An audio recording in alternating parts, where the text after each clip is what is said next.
Minsan ang kalaya ay lumipad palayo sa ilang bayan. Sa dami ng banyagang nanakop, wikang gagamitin, di na maintindihan. Tayong mga api, inalipit, ginawang sunod-sunuran, ngunit may isang taong umatnag na katanungan. Ang araw ay para sa Pangit naman ang mic nila. sa itinuring siyang bayani at sinaluduhan. Salamat sa kanya, Pilipinas ay nilinakap na. Itinuring siyang bayani at sinaluduhan. Salamat sa kanya, Pilipinas ay muling inakap na kalayaan.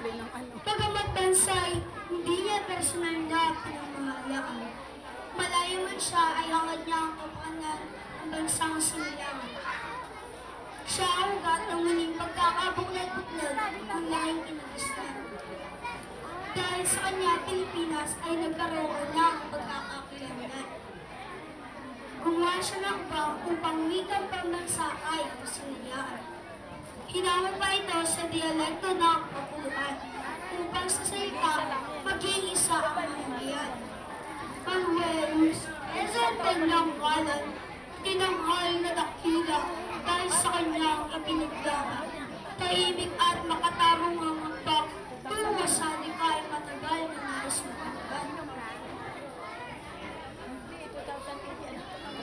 Bandang uli, bigo man ang ilan, ito ang naging lakas niya upang gabos na kadinay, lumaya tayong